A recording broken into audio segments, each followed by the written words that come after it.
32. Cetology.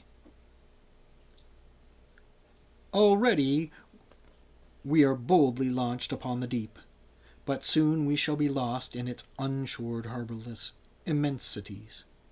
Ere that come to pass, ere the Pequod's weedy hull rolls side by side with the barnacled hulls of the Leviathan, at the outset it is but well to attend to a matter almost indispensable to the thorough appreciative understanding of the more special Leviathanic revelations, and allusions of all sorts, which are to follow.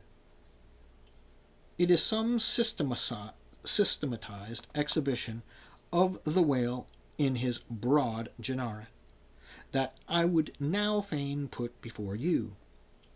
Yet is it no easy task. The classification of the constituents of a chaos nothing less is here essayed. Listen to what the best and latest authorities have laid down. No branch of zoology is so much involved as that which is entitled Cetology, says Captain Scoresby, A.D. 1820. It is not my intention, were it in my power, to enter into the inquiry as to the true method of dividing the Cetacea into groups and families. Utter confusion exists among the historians of the animal sperm whale, says Surgeon Beale, A.D. 1839. Unfitness to pursue our research in the unfathomable waters, impenetrable veil covering our knowledge of the Cetacea, a field strewn with thorns. All these incomplete indications but serve to torture us naturalists. Thus speak of the whale, the great Cuvier, the John Hunter, and Lesson, those lights of zoology and anatomy. Nevertheless, though of real knowledge there be little, yet of books there are a plenty. And so in some small degree with Cetology, or the science of whales. Many are the men, small and great, old and new, landsmen and seamen, who have at large, or in little, written of the whale. Run over a few. The authors of the Bible: Aristotle, Pliny, Aldrovandi, Sir Thomas Browne, Gesner, Ray Linnaeus, Rondoletius, Willoughby, Green, Artedi, Sibbald, Brizin, Martin, Leseptidae, Bonneterre, Desmarest, Baron, Cuvier, Frederick Cuvier, John Hunter, Owen, Scoresby, Beale, Bennett J. Ross, Brown, the author of Miriam Coffin, Olmsted, and Reverend T. Cheever. But to what ultimate generalizing purpose all these have written, the above cited extracts will show. Of the names in this list of whales, authors only those following Owen ever saw living whales, and but one of them was a real professional harpooner and whaleman. I mean Captain Scoresby. On the separate subject of the Greenland or right whale, he is the best existing authority. But Scoresby knew nothing and says nothing of the great sperm whale, compared with which the Greenland whale is almost unworthy mentioning. And here be it said that the Greenland whale is an usurper upon the throne of the seas. He is not even by means the largest of the whales. Yet, owing to the long priority of his claims and the profound ignorance which, till some 70 years back, invested the then fabulous and utterly unknown sperm whale, and which ignorance to this present day still reigns in all but some few scientific retreats and whale ports, this usurpation has been every way complete. Reference to nearly all the Leviathanic allusions in the great poets of the past days will satisfy you that the Greenland whale, without one rival, was to them the monarch of the seas. But the time has at last come for a new proclamation. This is Charing Cross. Near ye, good people all, the Greenland whale is deposed. The great sperm whale now reigneth. There are only two books in being which at all pretend to put the living sperm whale before you, and at the same time, in the remotest degree, succeed in the attempt. Those books are Beale's and Bennett's, both in their time surgeons to English South Sea whale ships, and both exact and reliable men. The original matter touching the sperm whale to be found in their original matter touching the sperm whale to be found in their volumes is necessarily small. But so far as it goes, it is of excellent quality, though mostly confined to scientific description. As yet, however, the sperm whale, scientific or poetic, lives not complete in any literature, for above all other hunted whales, his is an unwritten life. Now the various species of whales need some sort of popular comprehensive classification, if only an easy outline, one for the present, hereafter to be filled in all its departments by subsequent laborers. As no better man advances to take this matter in hand, I hereupon offer my own poor endeavors. I promise nothing complete, because any human being supposed to be complete must for that very reason infallibly be faulty. I shall not pretend to be a minute anatomical description. I shall not pretend to a minute anatomical description of the various species, or, in this place at least, too much of any description. My object here is simply to project the drought of a systematization of Cetology. I am the architect, not the builder.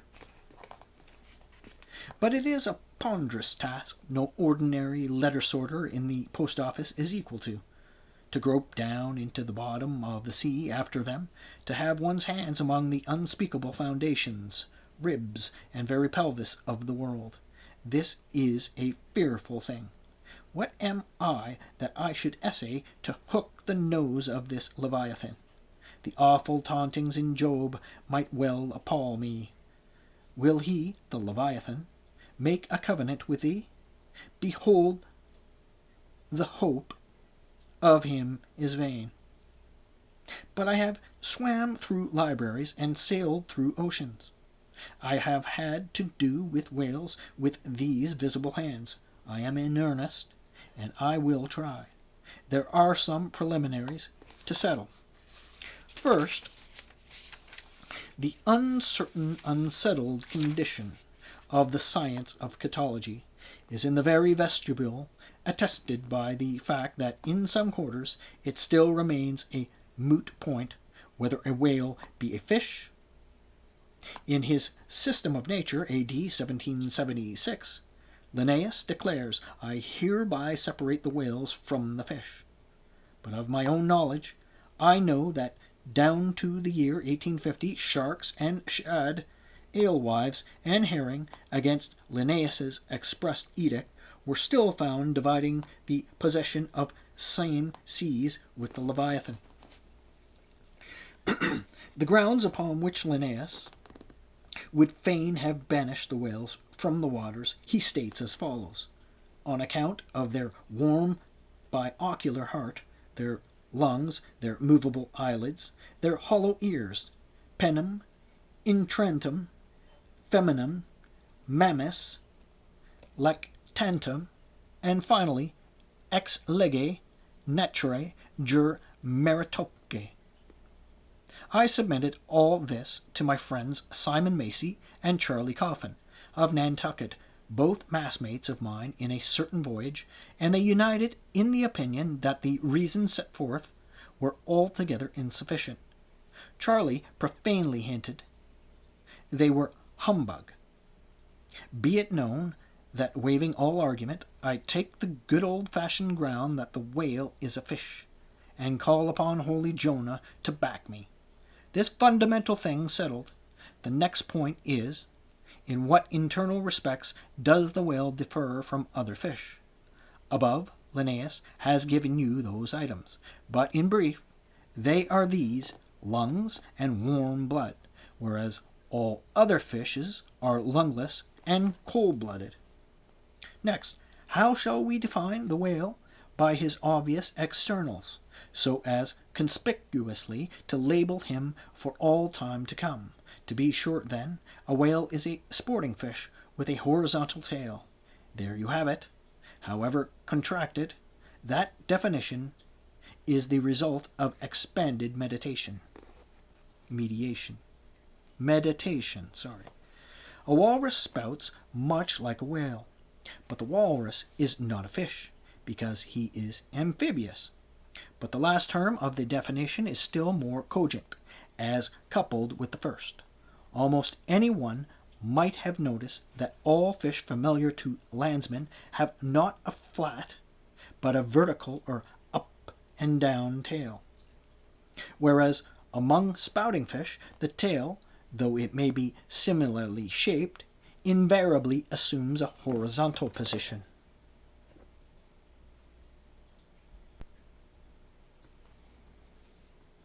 By the above definition of what a whale is, I do by no means exclude from the Leviathanic brotherhood any sea creature hitherto identified with the whale by the best informed Nantucketers, nor, on the other hand, link with it any fish hitherto authoritatively regarded as alien.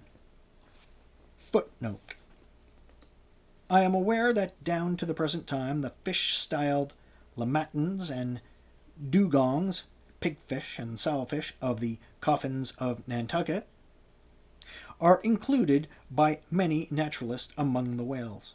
But as these pigfish are a nosy, contemptible set, mostly lurking in the mouths of rivers and feeding on wet hay, and especially as they do not spout, I deny their credentials as whales, and have presented them with their passports to quit the kingdom of Cetology. End of footnote. Hence, all the smaller spouting and horizontal-tailed fish must be included in this ground plan of Cetology. Now then, come the grand divisions of the entire whale host. First, according to magnitude, I divide the whales into 3 primary books, subdivisable into chapters, and these shall comprehend them all, both small and large. I, the folio whale; 2, the octavo whale; 3, the duodecimo whale. As the type of folio, I present the sperm whale of the octavo, and grampus of the duodecimo, the porpoise. Folios: among these I here include the following chapters: 1, the sperm whale; 2, the right whale; 3, the finback whale; 4, the humpback whale; 5, the razorback whale; 6, the sulphur bottom whale. Book 1. Folio, Chapter 1. Sperm whale. This whale, among the English of old vaguely known as the trumpa whale, and the visetter whale, and the anvil-headed whale, is the present cachalot of the French, and the potsfish of the Germans, and the macrocephalus of the Longwords. He is, without doubt, the largest inhabitant of the globe, the most formidable of all whales to encounter, the most majestic in aspect, and lastly, by far the most valuable in commerce, he being the only creature from which that valuable substance, spermaceti, is obtained.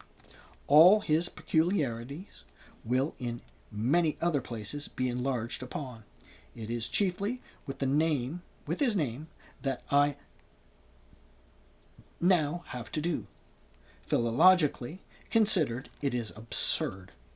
Some centuries ago, when the sperm whale was almost wholly unknown in his own proper individuality, and when his oil was only accidentally obtained from the stranded fish, in those days spermaceti, it would seem, was popularly supposed to be derived from a creature identical with the one then known in England as the Greenland or right whale. It was the idea also that this same spermaceti was the quickening humor of the Greenland whale, which the first syllable of the word literally expresses. In those times also spermaceti was exceedingly scarce, not being used for light, but only as an ointment and medicament. It was only to be had from the druggist as you nowadays buy an ounce of rhubarb. When, as I opine, in the course of time, the true nature of spermaceti became known, its original name was still retained by the dealers, no doubt to enhance its value by a notion so strangely significant of its scarcity.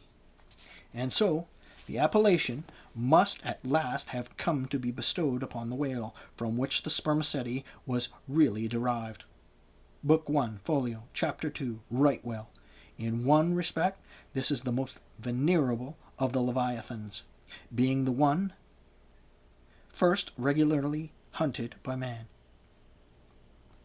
It yields the article commonly known as whalebone or baleen, the oil specially known as whale oil, an inferior article in commerce. Among the fishermen, he is indiscriminately designated by all the following titles: the whale, the Greenland whale, the black whale, the great whale, the true whale, the right whale. There is a deal of obscurity concerning the identity of the species thus multitudinously baptized. What, then, is the whale which I include in the second species of my folios? It is the great Mysticetus of the English naturalists, the Greenland whale of the English whalemen, the Baleine ordinaire of the French whalemen, the Groenland's wallfish of the Swedes. It is the whale which for more than 2 centuries past has been hunted by the Dutch and English in the Arctic seas. It is the whale which the American fishermen have long pursued in the Indian Ocean, on the Brazil banks, on the North-West coast, and various other parts of the world, designated by them right whale cruising grounds. Some pretend to see a difference between the Greenland whale of the English and the right whale of the Americans, but they precisely agree in all their grand features, nor has there yet been presented a single determinate fact upon which to ground a radical distinction. It is by endless subdivisions, based upon the most inconclusive differences, that some departments of natural history became so repellingly intricate. The right whale will be elsewhere treated at some length with reference to elucidating the sperm whale. Book 1, Folio, Chapter 3. Finback. Under this head I reckon a monster which by the various names of finback, tallspout, and long john has been almost in every sea, and is commonly the whale whose distinct jet is so often descried by passengers crossing the Atlantic in the New York packet tracks. In the length he attains, and in his baleen, the finback resembles the right whale, but is of a less portly girth, and a lighter color, approaching to olive. His great lips present a cable-like aspect, formed by the intertwisting, slanting folds of large wrinkles. His grand distinguishing feature, the fin, from which he derives his name, is often a conspicuous object. This fin is some 3 or 4 feet long, growing vertically from the hinder part of the back, of an angular shape, and with a very sharp pointed end. Even if not the slightest other part of the creature be visible, this isolated fin will at times be seen plainly projecting from the surface. When the sea is moderately calm and slightly marked with spherical ripples, and his gnomon-like fish stands up and casts shadows upon the wrinkled surface, it may well be supposed that the watery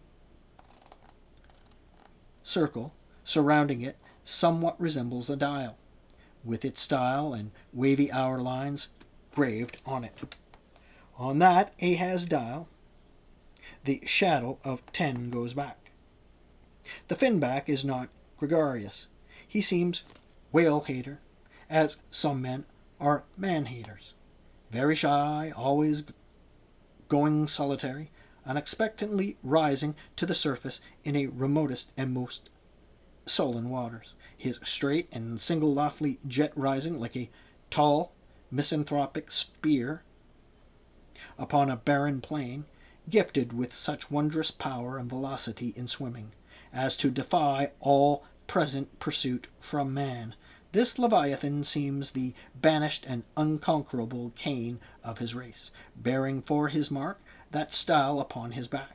From having the baleen in his mouth, the finback is sometimes included with the right whale among a theoretic species denominated whalebone whales, that is, whales with baleen. Of these so-called whalebone whales, there would seem to be several varieties, most of which, however, are little known.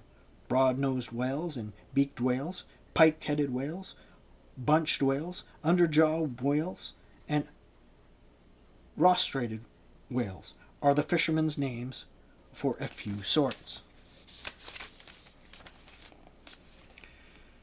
In connection with the appellative of the whalebone whales, it is of great importance to mention that, however such a nomenclature may be convenient in facilitating allusions to some kind of whales, yet it is in vain to attempt a clear classification of the Leviathan founded upon either his baleen, or hump, or fin, or teeth, notwithstanding that those marked parts or features very obviously seem better adapted to afford the basis for a regular system of Cetology than any other detached bodily distinctions which the whale, in his kinds, presents.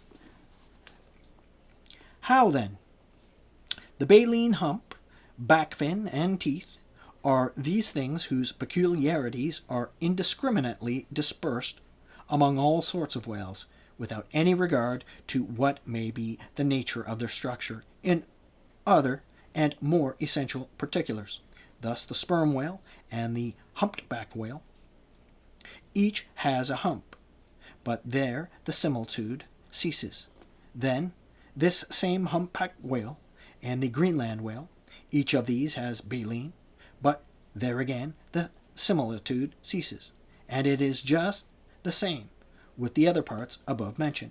In various sorts of whales they form such irregular combinations, or, in the case of any one of them detached, such an irregular isolation, as utterly to defy all general methodization formed upon such a basis. On this rock every one of the whale naturalists has split. But it may possibly be conceived that in the internal parts of the whale, in his anatomy, there at least we shall be able to hit the right classification. Nay, what thing, for example, is there in the Greenland whale's anatomy more striking than his baleen? Yet we have seen that by his baleen it is impossible correctly to classify the Greenland whale.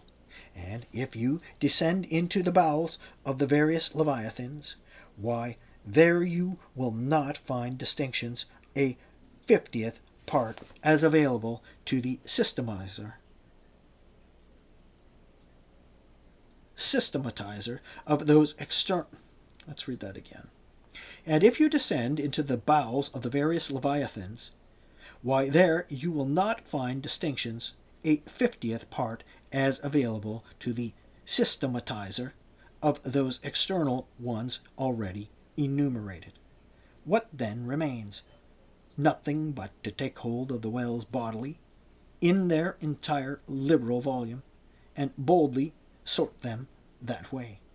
And this is the biographical system here adopted, and it is the only one that can possibly succeed, for it alone is practicable. To proceed. Book 1, Folio. Chapter 4, Humpback. This whale is often seen on the northern American coast. He has been frequently captured there and towed into harbor. He has a great pack on him like a peddler, or you might call him the elephant and castle whale.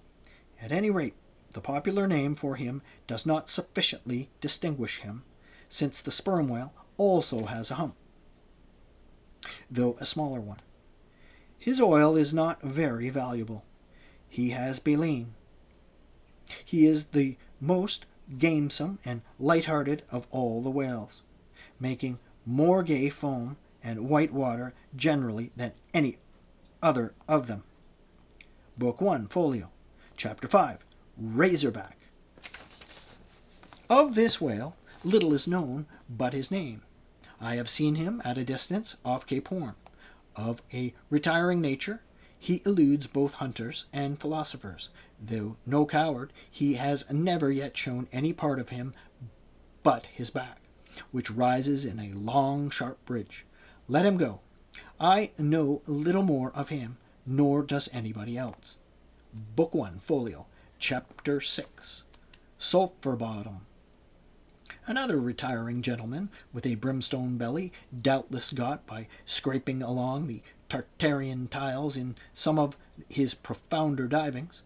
He is seldom seen, at least I have never seen him except in the remoter southern seas, and then always at too great a distance to study his countenance. He is never chased. He would run away with rope walks of line. Prodigies are told of him. Adieu, Sulphur Bottom. I can say nothing more that is true of ye, nor can the oldest Nantucketer. Thus ends Book 1, Folio, and now begins Book 2, Octavo. Octavos. Footnote.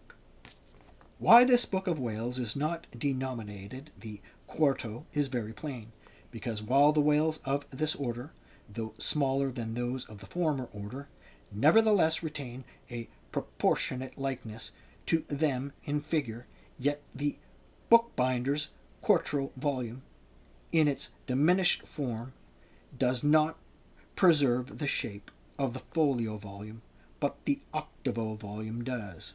End of footnote.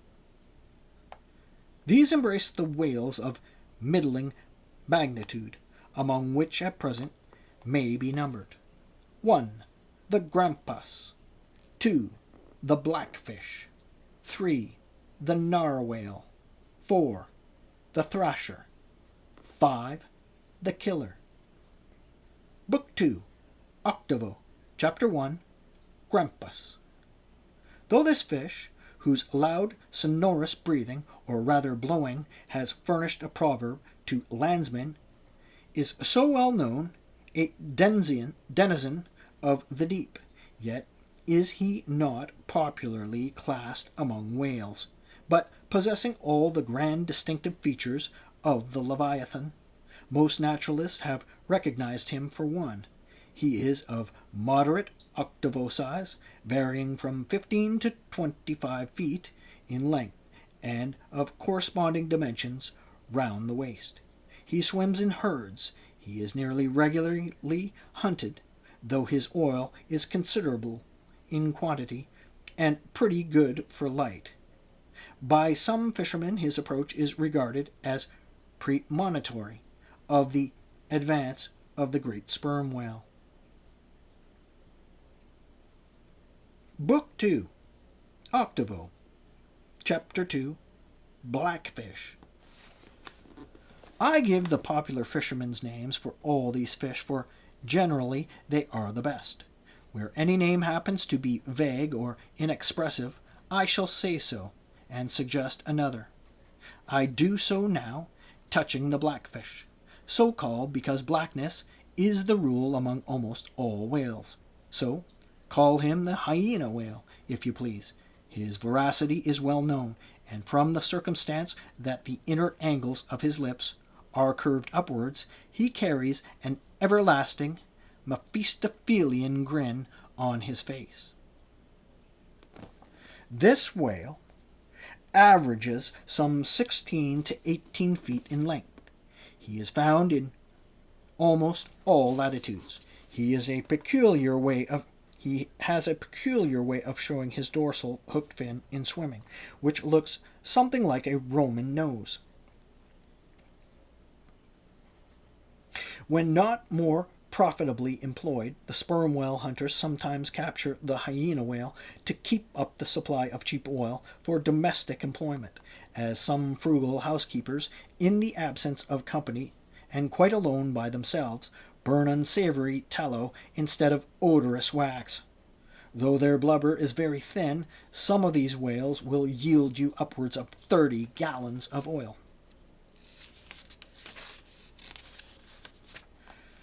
Book 2, Octavo, Chapter 3, Narwhale, that is, nostril whale.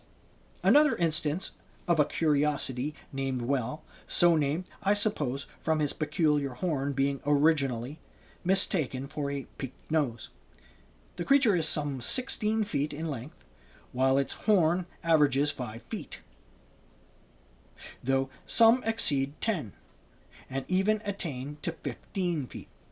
Strictly speaking, this horn is but a lengthened tusk, growing out from the jaw in a line a little depressed from the horizontal, but it is only found on the sinister side, which has an ill effect, giving its owner something analogous to the aspect of a clumsy left-handed man. What precise purpose this ivory horn or lance answers, it would be hard to say. It does not seem to be used like a blade of the swordfish and billfish, though some sailors tell me that the narwhal employs it for a rake in turning over the bottom of the sea for food. Charlie Coffin said it was used for an ice piercer for the narwhal rising to the surface of the polar sea and finding it sheeted with ice, thrust his horn up, and so breaks through.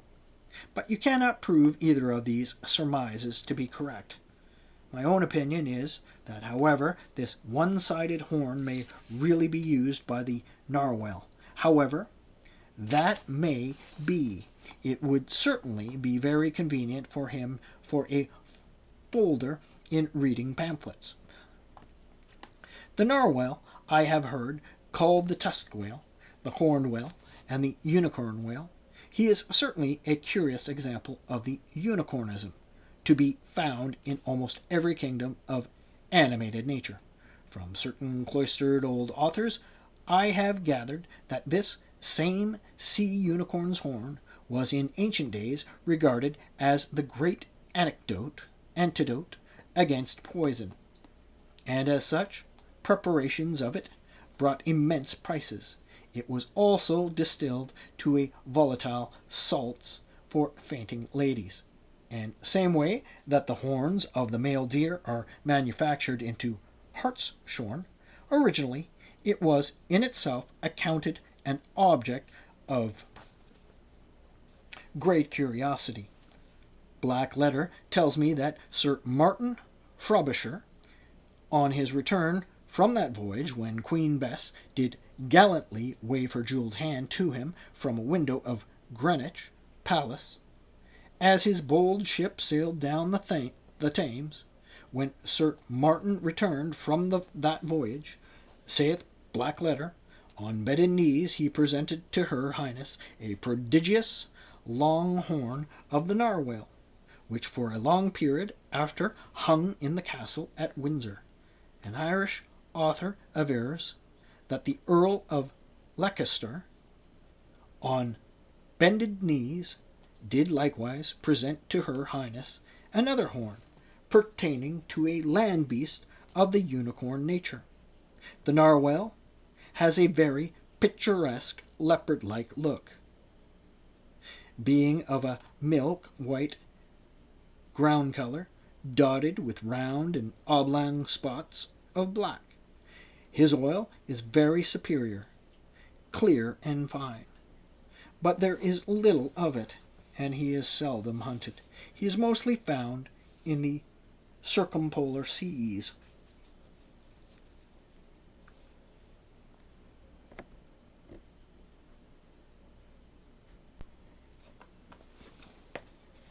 The narwhal has a very picturesque leopard-like look, being of a milk white ground color dotted with round and oblong spots of black. His oil is very superior, clear and fine, but there is little of it, and he is seldom hunted. He is mostly found in the circumpolar seas. Book 2, Octavo, Chapter 4, Killer. Of this whale, little is precisely known to the Nantucketer, and nothing at all to the professed naturalist. From what I have seen of him at a distance, I should say that he was about the bigness of a grampus. He is very savage, a sort of Fiji fish. He sometimes takes the great folio whales by the lip and hangs there like a leech, till the mighty brute is worried to death. The killer is never hunted. I never heard what sort of oil he has. Exception might be taken to the name bestowed upon this whale, on the ground of its indistinctiveness. For we are all killers, on land and on sea, Bonapartes and sharks included. Book 2, Octavo, Chapter 5, Thrasher.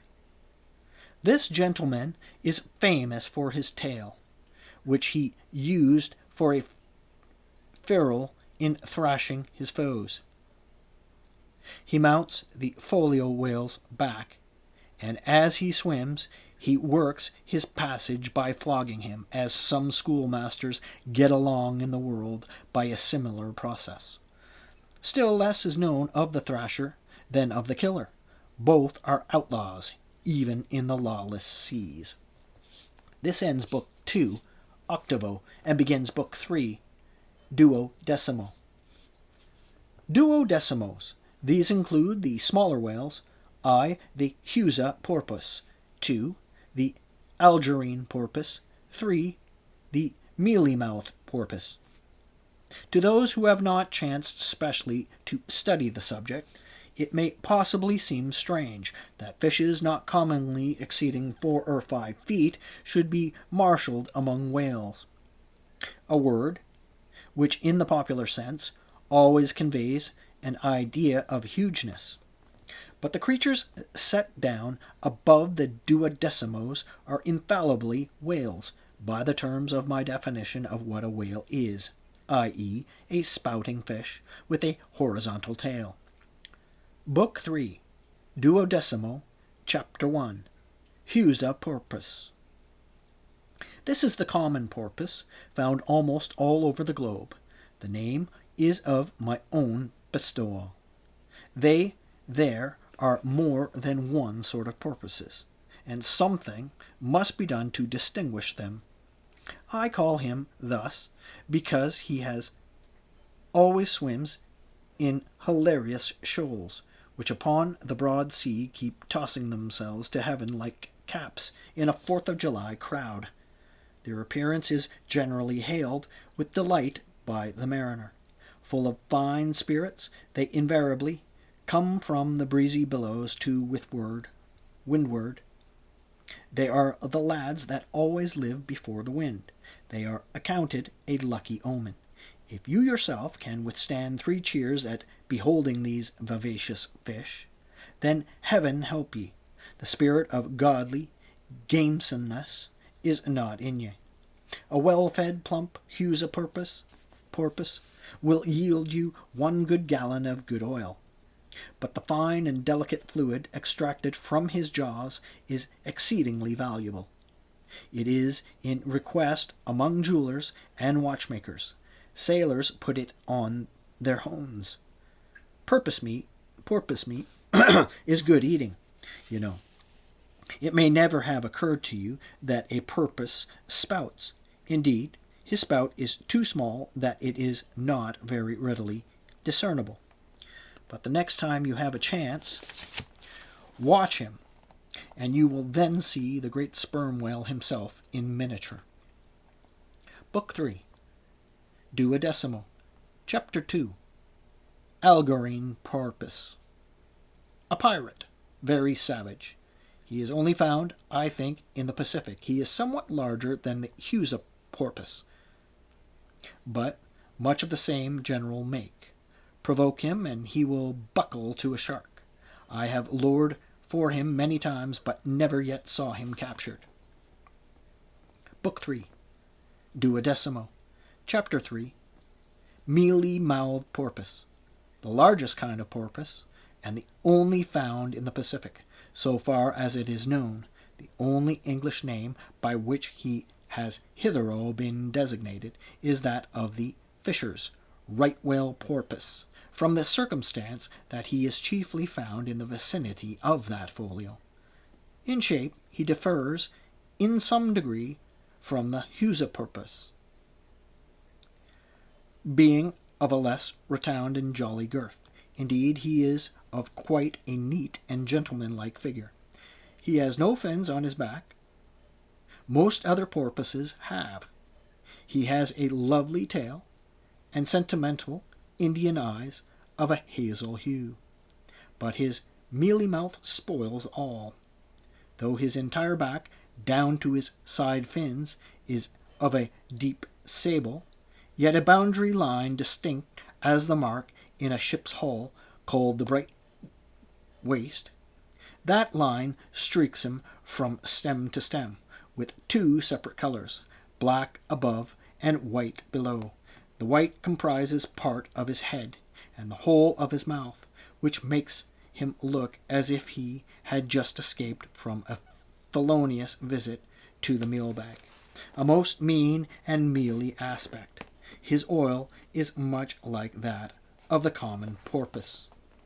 Beyond the duodecimo, this system does not proceed, inasmuch as the porpoise is the smallest of the whales. Above you have all the leviathans of note, but there are a rabble of uncertain, fugitive, half-fabulous whales, which, as an American whaleman, I know by reputation, but not personally. I shall enumerate them by their forecastle appellations, for possibly such a list may be valuable to future investigators, who may complete what I have here but begun. If any of the following whales shall hereafter be caught and marked, then he can readily be incorporated into this system, according to his folio. Octavo or duodecimo magnitude, the bottle-nosed whale, the junk whale, the pudding-headed whale, the cape whale, the leading whale, the cannon whale, the scrag whale, the copperhead whale, the elephant whale, the iceberg whale, the quogue whale, the blue whale, and, see, from Icelandic, Dutch, and Old English authorities, there must be quoted other list of uncertain whales blessed with all manner of uncouth names. But I omit them as altogether obsolete, and can hardly help suspecting them for mere sounds, full of Levianism, but signifying nothing. Finally, it was stated at the outset that this system would not be here, and at once perfected, you cannot but plainly see that I have kept my word. But I now leave my Cetological system standing thus unfinished, even as the great cathedral of Cologne was left, with the crime still standing upon the top of uncompleted tower. For small erections may be finished by their first architects. Grand ones, true ones, ever leave the copestone to posterity. God keep me from ever completing anything. This whole book is but a drought, nay, but the drought of a drought. O time, strength, cash, and patience,